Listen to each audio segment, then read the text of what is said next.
마태복음 18장은 예수님께서 제자들에게 하나님의 나라와 공동체 원리를 설명하고 있는 장면이 상세하게 기록이 되어져 있습니다. 예수님께서는 천국에 들어가는 조건을 말하는 것이 아니고 천국에 속한 사람들이 어떻게 살아야 되는가를 말씀하고 있는 것이 마태복음 18장인 것입니다. 제자들은 누가 크냐를 지금 다툼을 하고 있는 장면이 있을 그때에 예수님께서는 어린아이 한 명을 세워서 크다라고 여기고 있는 그들의 사고를 무너뜨리는 장면을 우리에게 보여주고 있습니다. 그리고 작은 자를 귀중히 여기고 또 넘어지는 형제를 포기하지 아니하는 내용들이 기록되어 있는 18장을 통하여서 우리의 신앙은 어떻게 해야 할 것인지를 바라보면서 주님께서 초청하시는 이 현장 속에 우리 모두도 겸허하게 말씀 한 절 한 절 속에서 하나님께 감사하며 용서받은 자로서 최선을 다해야겠다는 결단하는 시간 되기를 원합니다. 먼저 우리 1절을 보시겠습니다. 그때에 제자들이 예수께 나와 이르되 천국에서는 누가 크니까? 그때라는 이 말은 우연히 나오는 질문이 아니다라는 것을 기억하여야 합니다. 바로 앞에 장에 있었던 변화산에서 있었던 그 현장 속에서 우리 주님께서는 빛같이 밝은 모습으로 변형되었던 그 순간 우리 주님께서 다시 한번 십자가를 지셔야 되고, 그리고 우리 주님께서는 하나님의 그 모든 신분을 내려놓는 이런 분명한 말씀을 하시던 그 시간이 지난 이때에 제자들이 하는 소리는 천국에서 누가 컸냐라고, 오늘 교회에 와서 내가 무엇을 하나님께로부터 얻어가겠느냐라는 그 심보를 지적하고 있는 말씀이다라는 것 기억해 보아야 합니다. 얼마나 보기는 좋은 소리입니까? 겉으로는 경건해 보이는 질문이지만 그 속에서는 비교와 서열의 정리를 하고 있습니다. 12명 중에서 내가 가장 으뜸이 될 수 있겠지, 내가 그나마 교회에서 헌신하고 봉사하고 나름대로 일을 했는데 내가 인정받을 수 있겠지, 이 마음을 가지고 있는 이때에 우리 주님께서는 그 마음을 완전히 엎어버리는 장면이 나오고 있습니다. 천국에서는 이 신앙으로 포장되어 있는 이것, 무엇 할 때마다 주여 주여 하는 이 가식적인 말하는 이런 우리 성도들의 그 태도는 절제되어야 하고 지양되어야 할 것입니다. 실제로 천국은 권력과 우열 구조로 되어 있지는 아니하다라는 것을 분명하게 우리에게 보여주고 있습니다. 혹시 저 그림을 보입니까? 천국에 올라가는 저 사다리 같지만 실제로는 내려가야만이 주님을 만날 수 있다는 사실을 기억하여야 해요. 좁고 협착한 길, 아무도 찾지 않는 그 길을 갈 때에 주님께서 낮은 곳에서 나를 위해서 양팔 벌리고 계신다는 사실을 우리는 기억을 하여야 합니다. 오늘 이 제자들이 하는 질문은 솔직히 말해서 여러분의 질문도 될 수 있다는 것 부인할 수 없을 것입니다. 2절에서 3절입니다. 예수께서 한 어린아이를 불러 그들 가운데 세우시고 이르시되 진실로 너희에게 이르노니 너희가 돌이켜 어린아이들과 같이 되지 아니하면 결단코 천국에 들어가지 못하리라. 예수님께서는 제자들의 질문에 말로만 하지 아니하시고 한 어린아이를 세우시고 있습니다. 그들 가운데 세우시면서 크다라는 그 사고를 완전히 엎어버리는 이 현장입니다. 당시 어린아이들은 보호를 받아야 될 존재이지 존중과 분의의 대상은 될 수가 없는 그런 연약한 존재다라는 겁니다. 그러면 여기서 주님께서 말씀하시고자 하시는 의도는 무엇입니까? 바로 하나님의 나라의 중심은 힘 있는 자가 아니고 의존적인 자, 나는 할 수 없습니다. 주님께서 해 주셔야 합니다. 주님만이 나의 산성심이다라고 고백하고 있는 자들이 바로 어린아이와 같은 존재다라는 겁니다. 진실로 너희에게 이르노니 이 말씀은 가르침이나 선택의 그러한 겉면이 아니다라는 겁니다. 절대적인 선언으로 우리는 들어보셔야 합니다. 예수님은 너희가 돌이켜 어린아이와 같이 되지 아니하면, 여기서 돌이킨다라는 그 말은 완전히 태도가 바뀌어야 된다라는 겁니다. 그냥 회개한다는 소리가 아니에요. 완전히 우리의 삶의 태도와 신앙의 모습이 바뀌어져야 된다라는 것을 말씀을 하고 있습니다. 높아지려는 인생의 방향의 장소에서 완전히 뒤집혀지어 낮아질 때에 우리 주님께서 우리를 사랑하시되, 그렇지 아니하면, 돌이키지 아니하면, 어린아이와 같이 의존적이지 아니하면, 잘났다고 하면 무엇이라고요? 결단코 천국에 들어간다, 못 간다? 못 간다. 그런데 주여 주여 하면 천국 간다며, 교회당만 나오면 천국 간다며, 그 사기적인 종교가 기독교예요. 하나님의 말씀은 전혀 상관없고 예수님과도 상관없는 그 현실의 대한민국 기독교가, 얼마 전에 대통령이 기자회견에서 하는 소리 가슴이 성떡한데, 우리 개신교도 조사해야 돼요. 자격 없는 말씀 증거자들, 교회만 오면 돈벌이 하는 식으로 교회 부흥 노래 부르는 잘못된 종파는 없어져야 되는 것이. 결단코 못 들어간다. 천국은 자격을 쌓아야 들어가는 것이 아니고 자신을 내려놓고 은혜로 들어가는 나라가 하나님의 나라, 우리 주 예수 그리스도께서 피 흘려서 나의 죄를 속량해 주신 그 은혜를 깨닫는 자가 가는 나라다라는 것 기억을 하셔야 합니다. 4절에서 5절입니다. 그러므로 누구든지 이 어린아이와 같이 자기를 낮추는 사람이 천국에서 큰 자니라. 또 누구든지 내 이름으로 이런 어린아이 하나를 영접하면 곧 나를 영접함이니. 예수님은 어린아이를 단지 비유로만 사용하지 않고 그 삶의 태도를 천국의 기준으로 삼고 계십니다. 그러므로라고 말씀을 하고 있는 것은 결론적, 앞에 있는 결론을 말하고 있습니다. 천국에 들어가는 그 길이 천국에서 큰 자가 되는 사람입니다. 천국에 들어갈 수 있는 사람은 바로 큰 자인 것입니다. 누굽니까? 어린아이처럼. 자, 어린아이를 우리가 다 겪어왔고, 어린아이 시절 겪어왔고, 또한 우리가 어린아이를 자주 보아왔습니다. 아이들이 어떤 낯선 장소에 갔을 때 선뜻 나서나요? 누군가가 이리 와봐 하면 자기 부모 뒤로 숨는 것이 아이의 태도일 것입니다. 그것이 바로 우리가 하나님의 사람으로서 겸손해져야 되고, 어떤 일이 있을 때에 내가 그냥 하겠다고 나서는 것이 아니라 하나님 말씀에 의지해서 주님 앞에 겸허하게 여쭈어보고 기도하고, 그리고 말씀으로 묵상하는 이것이 우리의 태도가 되어야 될 것을 말씀하고 있습니다. 여기서 자기를 낮춘다라는 것은 자기를 무가치하게 여기라는 뜻이 아니고 스스로 높아지려고 하는 그런 권리와 주장을 기준하여서 내려놓는 것을 말씀하고 있습니다. 천국에서는 낮아짐이 곧 성숙해진다라는 지표를 우리에게 일깨워 주고 있습니다. 예수님은 자기를 낮추는 사람이 천국에서 어떤 자라고요? 가장 높은 자가 된다라고 말씀을 하고 있습니다. 예수님의 시선은 개인적 상태에서 이제 공동체로 옮겨지는 장면을 보여주고 있어요. 천국의 질서는 자기를 낮춤으로 끝나는 것이 아니고 낮은 자를 대하는 방식으로 드러나는 곳이 천국입니다.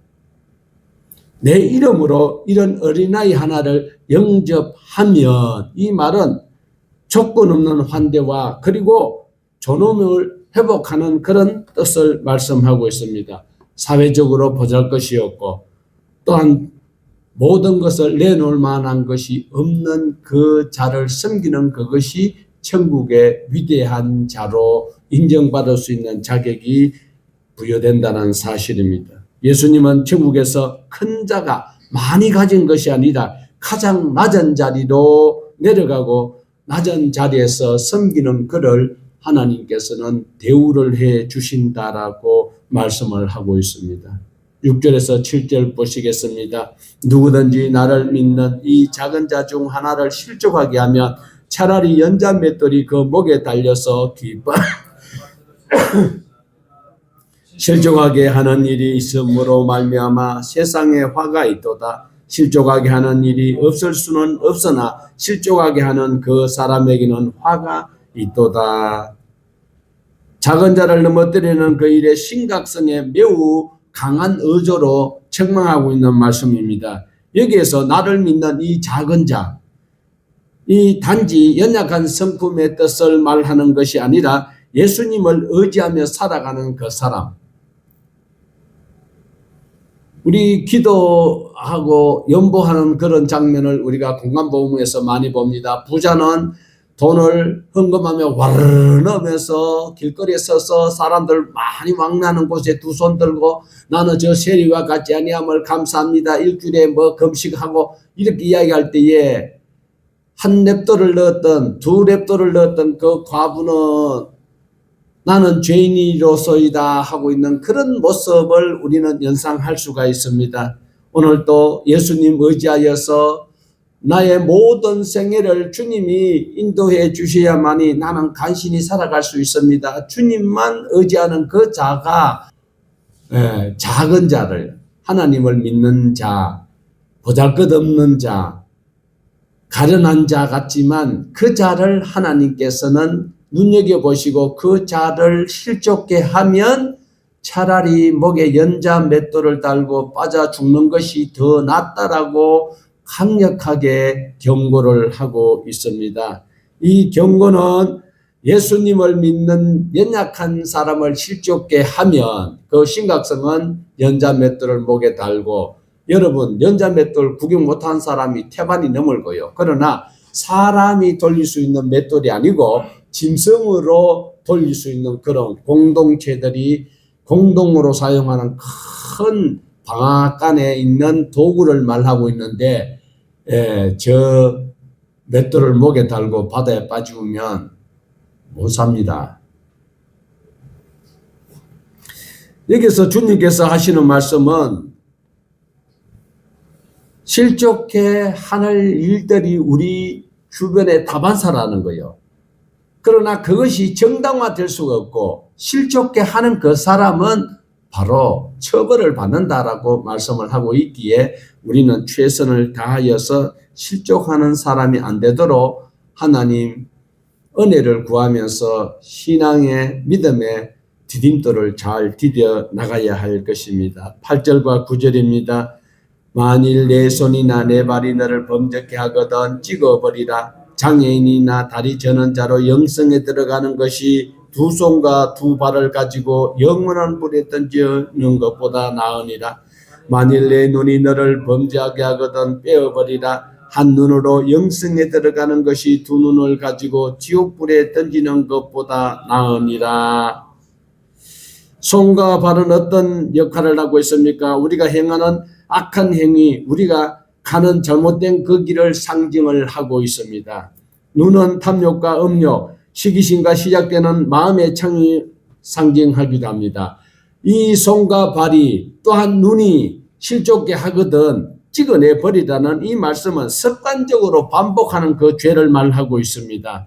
혹은 내 삶의 일부처럼 굳어져 있는 습관, 그리고 단호하게 끊어내지 아니하면 우리는 지옥으로 끌려갈 수밖에 없다라는 겁니다. 아프고 고통스럽더라도 그 죄를 끊어내는 것이 영원한 생명을 얻는 영생의 그 길로 가는 통로가 된다는 사실을 꼭 기억을 하시고 이 강력한 사랑의 권고에 귀를 기울이시는 현명한 저와 여러분이 되기를 부탁을 드립니다. 이 말씀의 핵심은 버리는 것에 있지 않고 생명 얻는 것에 있다는 거예요. 버리는 것에 있는 것이 아니고 얻는 것에 있는 것이에요. 부정적인 것이 아니라 긍정적인 것에 우리는 목숨과 뜻을 다하여야 할 것입니다. 세상 기준에서는 온전한 신체, 건강한 신체, 어떤 겁니까? 비장애인, 성공, 명예, 즐거움을 가지고 지옥 가는 것보다 비록 장애에 있어서 건강하지 못하고 부족하고 연약한 상태처럼 보일지라도 영성에 들어가는 것이 훨씬 더 찬양할 수 있는 기회가 우리에게 주어진다는 사실입니다. 10절입니다. 삼가 이 작은 자 중에 하나도 없이 여기지 말라. 너희에게 말하노니 그들이 천사들이 하늘에 계신 내 아버지의 얼굴을 항상 배움느니라. 삼가라는 이 말은 가볍게 넘기지 말라는 강력한 요청으로 주어지는 경고입니다. 우리 예수님께서는 가장 보잘것없는 한 사람을 업신여기는 그것이 곧 하나님을 지으신 하나님을 업신여기는 것과 같다라고 경고하고 계십니다. 이어지는 말씀은 그들의 천사들이 하늘에 계신 내 아버지의 얼굴을 항상 배움느니라. 이 작은 자, 하나님을 의지하고 예수님만 의지하는 가련하고 약하고 큰 부자도 아니에요. 정말 저 현황교 다리 밑에 그게 돗자리 깔고 누워있는 그런 자가 할지라도 속으로 주님을 의지하는 그 자를 하나님의 백성들이 하나님께서 특별히 보하여 그들의 천사들이 날마다 하나님 앞에 보고하고 하나님의 관심이 거기에 있다라는 것입니다. 하나님은 이 신앙을 통하여서 오늘도 가련하고 힘없고 연약하고 누구 하나 도와줄 수 없는 이런 현장 속에 있는 그 사람이라 할지라도 그가 주님을 부를 때에 주님은 그를 작은 자로 여기시며 그 작은 자는 하나님의 주변부에 있는 것이 아니라 하나님의 시선이 집중되는 그곳에 있다라는 사실.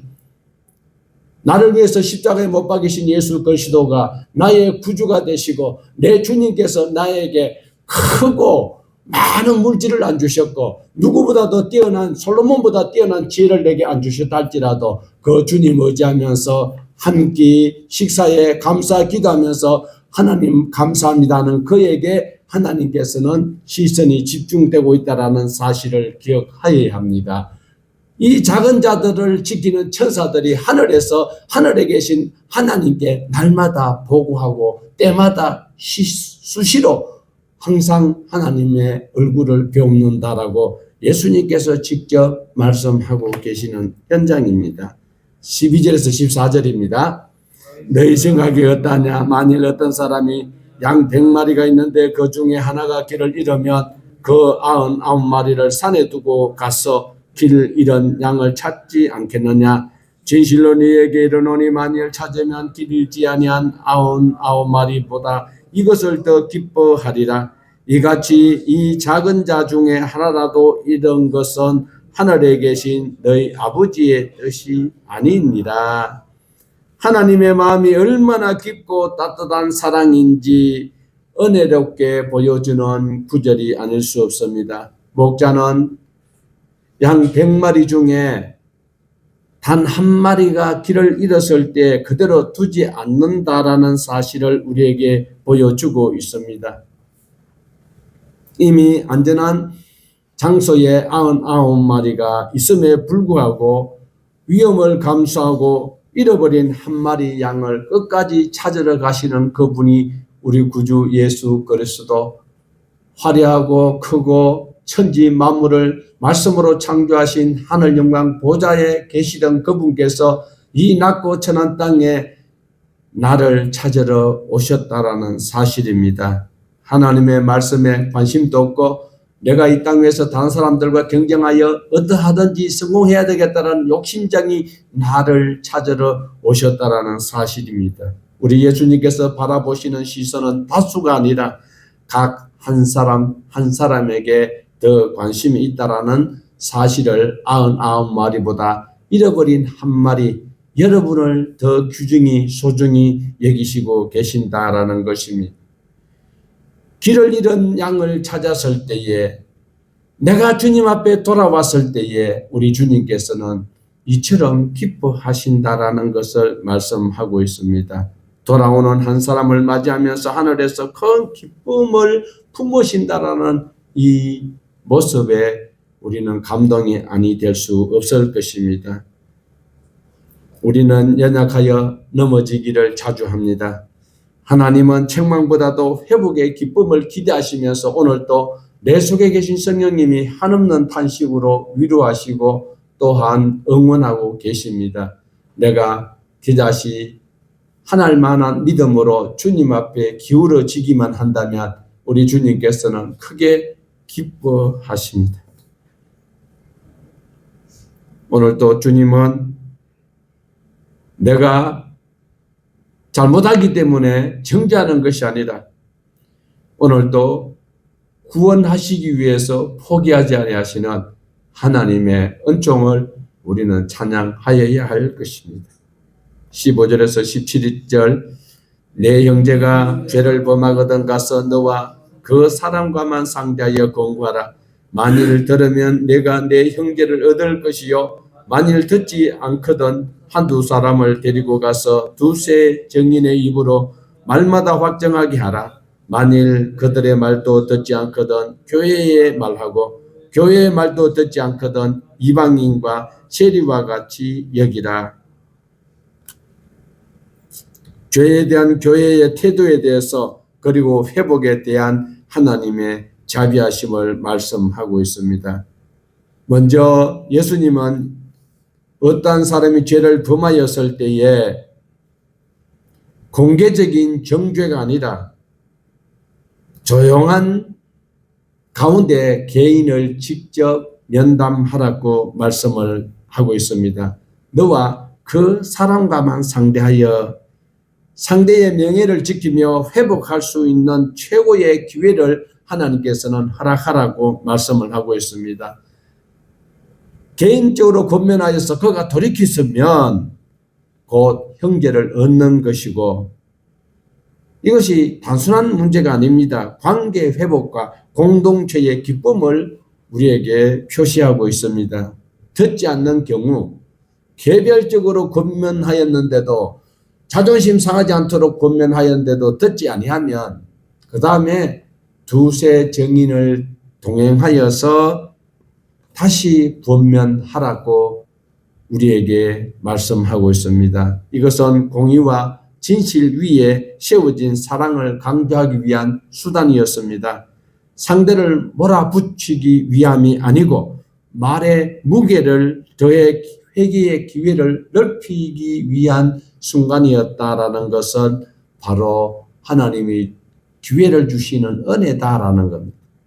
그래도 듣지 아니할 때는 교회에 말을 하라. 공동체 전체가 한 영혼을 위해서 안타까운 마음으로 하나님 앞에 간구와 도구를 할 때에도 그가 끝까지 듣지 아니하면 이때는 어떻게 해라? 이방인과 세리처럼 대해라. 이 소리는 그 사람 완전히 이제 사단이 밥이 되고 이제는 하나님의 공동체에 해를 끼친 사람이니까 상관없는 사람으로 배제하지 말고 우리 예수님께서는요 세리와 죄인의 친구였어요. 우리는 어쩌면 세리와 죄인보다 더 악한 죄인이었는데도 하나님의 자녀가 될 수 있는 기회는 주님께서 기회를 주셔서 나를 용서해 주셨기 때문입니다. 그렇기 때문에 이렇게 단계를 거쳐갔는데도 말을 한다면 이방인과 세리처럼 취급을 하지만 인간을 완전히 매장하라는 뜻이 아니고 끝까지 주의 사랑으로 복음을 전하여 돌아올 수 있도록 해야 될 사랑받아야 될 대상자라는 것을 우리에게 보여주고 있는 말씀입니다. 자, 이 말씀은 15절에서 17절을 눈여겨보시면서 이제 18절로 넘어가고 있는 장면은 대단한 장면이 나오고 있습니다. 18절입니다. 진실로 너희에게 이르노니 무엇이든지 너희가 땅에서 매면 하늘에서도 매일 것이요 무엇이든지 땅에서 풀면 하늘에서도 풀리리라. 이 말씀은 바로 공동체 책임을 말씀을 조금 전에 했잖아요. 그리고 난 다음에 주시는 이 말씀을 우리는 오해하면 안 되는데 땅에서 매면 하늘에서도 매이고 땅에서 풀면 하늘에서도 풀리고 지 마음대로 하라고 주시는 말씀이 아니었다라는 거 기억을 하여야 합니다. 땅에서 결정된 공동체의 그 영적 판단은 하나님의 뜻과 동일하여야 하는 것입니다. 하나님의 뜻이 이 땅에 이루어져야 되는 것이지 내 뜻이 하늘에 이루어지는 것은 전혀 상관이 없습니다. 주님이 가르치신 기도를 우리는 이미 배웠어요. 내가 간구하는 뜻이 우선이 될 수 없고 아버지의 뜻이 이 땅에 이루어질 수 있도록 우리가 순종하는 것이 바로 하나님의 나라를 이 땅 위에서 그나마 방해하지 아니하는 우리의 처사가 된다라는 사실입니다. 이 말씀은 하늘을 조종하는 권세가 결코 될 수가 없습니다.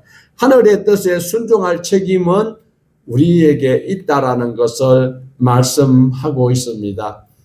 매다라는 것은 바로 죄를 규정한다는 것이지요. 그러니까 우리가 이 땅에서 매면, 이 땅에서 풀면 이 소리는 회개가 기준이 된다는 사실을 명심하셔야 하는데 많은 사람들은 착각을 하고 있습니다. 내가 무조건 주님 앞에 기도하면, 예수 이름으로 기도하면, 예수 이름으로 묶으면 묶어지고 예수 이름으로 풀면 풀어진다라는 것으로 착각하고 있는 것은 하나님의 말씀을 오해하기 때문이다라는 사실입니다. 자, 우리 19절 보십시다. 진실로 다시 너희에게 이르노니 너희 중에 두 사람이 이 땅에서 합심하여 무엇이든지 구하면 하늘에 계신 내 아버지께서 그들을 위하여 이루게 하시리라. 참 좋은 말씀인 것 같지요. 두세 사람이 모여서 합심하여서 기도하면 이 소리는 두 사람이 합심하여 같이 통성으로 기도하면 오해하지 마시기 바랍니다. 이는 뜻과 마음이 하나로 맞추어져서 하나님의 뜻을 구하는 영적 일치를 말씀하고 있는데 우리는 두세 사람이 모여서 땡깡 부리고 과음을 치대고 주여 3창을 50만 창을 해제끼면 하나님께서는 보좌를 움직여가지고 우리에게 앉으실 수 없는 책무자가 되는 것처럼 이런 미신적인 종교가 우리가 자행하고 있었다는 것 회개하셔야 할 것입니다. 다시 말해 개인의 바람을 관철시키는 그런 연대가 합심해서 한다는 소리가 아닙니다. 하나님의 뜻에 함께 무릎을 꿇는 그것을 합심하여 더 착각하는 것은 무엇이든지 구하면 하늘에서 다 이루어준다고 착각하는 것은 미신 중에 미신이 아닐 수 없고 이게 무당들도 하지 않는 일이 무제한적으로 보장된다라는 그런 오해는 우리는 제거를 해야 합니다. 이 앞에 있었던 그 문맥을 잘 보시면 죄의 회복, 공동체의 분별, 그리고 작은 자를 잃지 않는 하나님의 뜻을 우리는 깨닫고 함께 하나님께서 원하시는 일을 위해서 마음을 모으고 힘을 합쳐야 된다는 사실을 오해 없이 말씀을 잘 선용하여야 합니다. 은사주의자들은 이런 것을 가지고 얼마나 그러면 할렐루야 하고 막 난리가 나는데 정말 이 말씀 앞에서 우리는 가슴을 찢어야 되고 눈물이 안 날 수가 없습니다. 얼마만큼 우리가 기독교가 지금 수박 그달기 시기에 종교로 전락하고 있는지. 자, 우리 20절입니다. 두세 사람이 내 이름으로 모인 곳에는 나도 그들 중에 있느니라. 우리 예수님께서는 이런 말씀을 하실 때는요, 그 당시에 있었던 전통을 깨부수기 위해서 하시는 말씀이었어요. 우리가 많은 사람들이 탈무드나 미시나 우리 지난 시간에 보았잖아요. 이것들이 막 자기네들이 만들어 놨는 거예요. 거기에서 보면 10명 미만은 모여서 예배를 할 수 없도록 규정을 만들어 놨어요. 이랬을 때 주님께서는 두세 사람이 예수님의 이름으로 모이는 그것이 바로 교회가 된다. 법으로는 안 돼요. 이들 전통으로는 10명이 모여야 되는 거예요. 우리는 오늘 교회 성수가 돼요.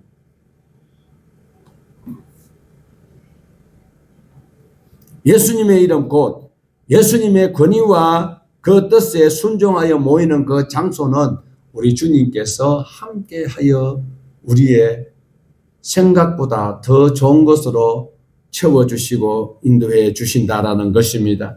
참된 교회요 예배당이 될 수 있습니다. 교회 가치는 규모나 형식이 아니라 누구 이름으로 모여서 누구에게 그분의 말씀을 아멘할 수 있는 그런 자들이 모여있는 공동체가 한 사람이 아니라 두 사람이 모인 그곳에 우리 주님이 함께 하시는 피 흘려 세운 교회가 된다라고 말씀을 하고 있습니다. 오늘 그 자리에 연결되도록 거룩한 자리가 된 것을 확정시켜 주시는 저 말씀을 꼭 기억을 하여야 합니다. 우리는 착각하여서 무조건 두세 사람이 합심해서 내가 하나님 앞에 통성으로 기도하면 하나님께서 이루어주실 것이다. 기도하면 이루어주실 것이다. 지금 우크라이나나 저런 데서 신앙인들이 있어요. 기도를 할까요? 안 할까요? 얼마나 많은 기도를 하고 있을까요? 21절에서 22절. 그때에 베드로가 나와 이르되 주여 형제가 내게 죄를 범하면 몇 번이나 용서하여 주리까? 7번까지 하오리까? 예수께서 이르시되 내게 이르노니 7번이 아니라 7이름 할지니라. 예수님은 용서의 횟수를 늘려주신 것이 아니에요. 횟수 자체를 없애버리는 것을 말씀하고 있습니다. 490번을 세어가면서 죄를 용서해 주라는 말씀이 아닙니다. 계산하지 말고 용서해 주라는 것입니다. 왜요? 내가 용서함을 받았기 때문에 내가 용서를 해 줘야 하겠지요. 이 용서는 인간의 인내나 성품에서 나오는 것이 아닙니다. 먼저 하나님으로부터 내가 용서함을 받았기 때문에 그 용서는 수도 없이 용서를 해야 됩니다. 용서는 횟수가 문제 아니고 삶의 방식입니다. 우리의 인내가 아니고 하나님께 받은 용서를 늘 기억한다면 용서를 할 수밖에 없지요. 우리가 우리에게 죄 지은 자를 사하여 준 것 같이 우리 죄를 용서함을 받을 수 있는 하나님의 은총이기 때문에 그렇습니다. 하나님께서 그리스도 안에서 우리의 죄를 반복해서 용서해 주셨어요. 우리는 수없이 개가 토하였던 것을 도로먹는 것처럼 우리는 죄를 먹고 마시면서 이 순간 또 살아가고 있습니다. 예수님은 죄를 가볍게 여기라는 명령이 절대로 아니라 관계 회복을 포기하지 말라라는 초청을 말씀하고 있습니다. 상처가 반복될수록 용서는 어려워지는 것이지만 그러나 그 자리에서 용서할 때에 하나님께서는 우리를 더 우뚝 세워주신다라는 겁니다. 하나님의 자비와 사랑을 드러내는 통로가 될 수 있도록 우리 주의 성령께서 인도해 주신다라는 것입니다.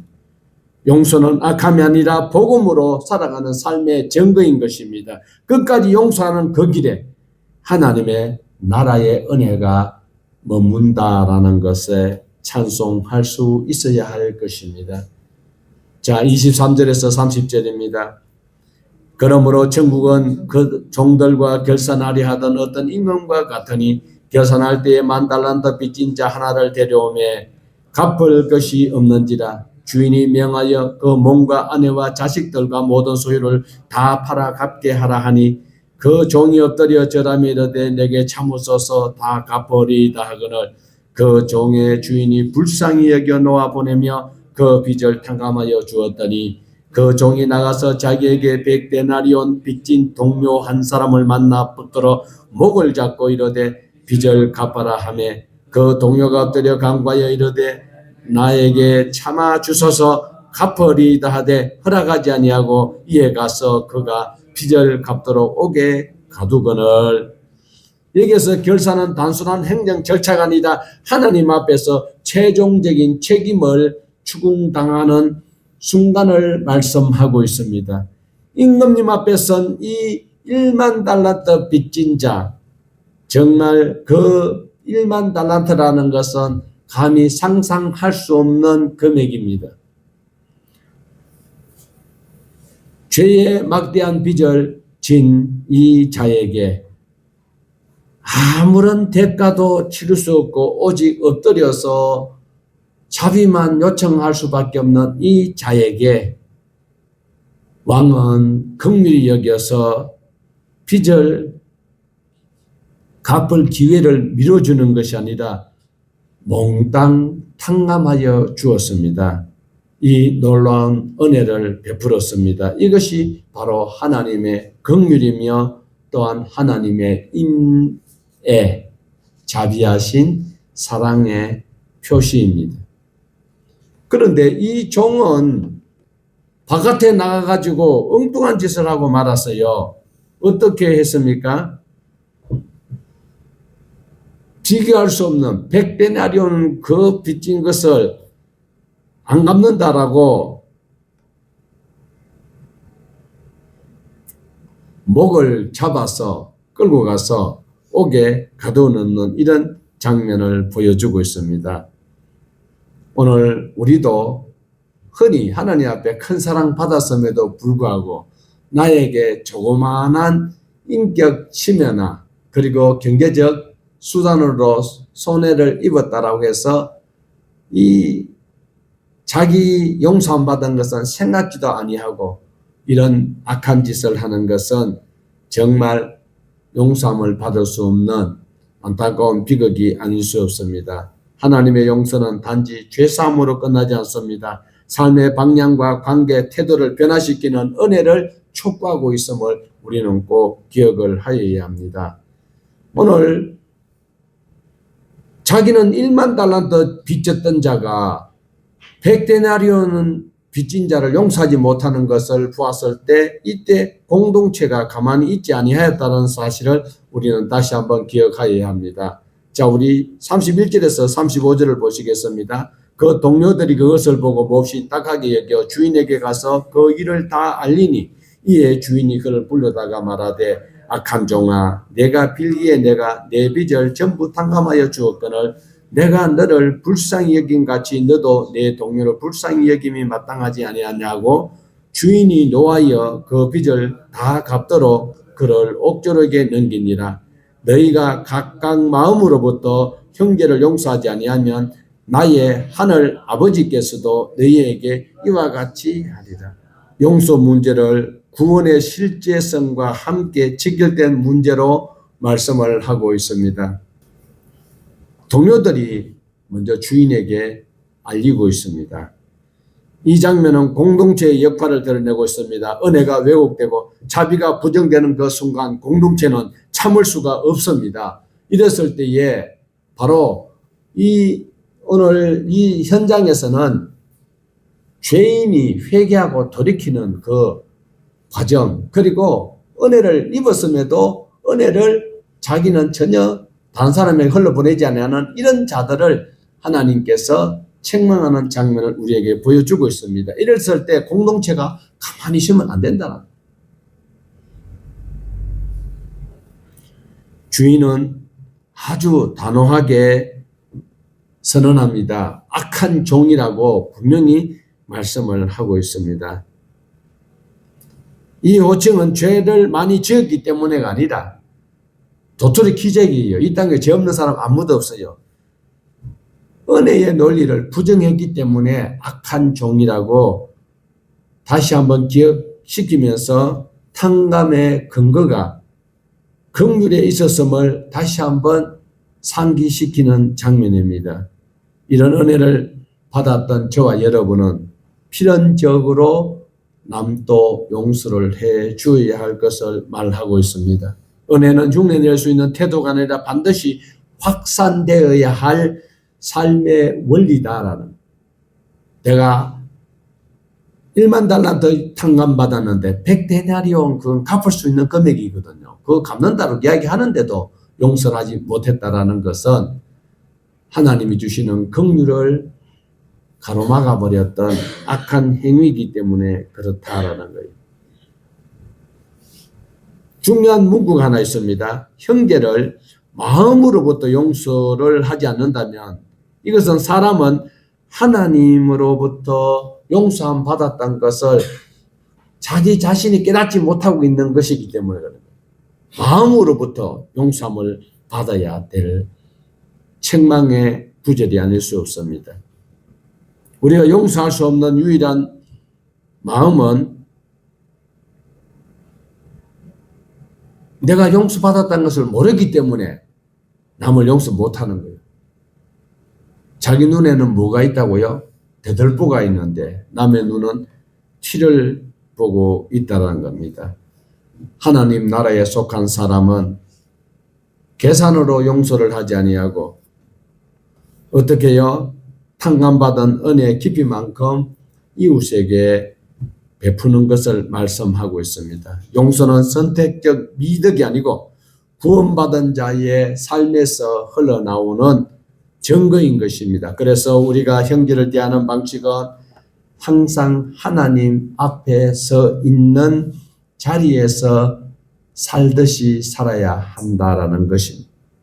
천국은 멀리 있는 미래가 아니고 오늘 우리 관계 속에서 이미 시작되고 하나님께서는 그것을 보시면서 허무해 하신다는 사실을 기억하여야 합니다.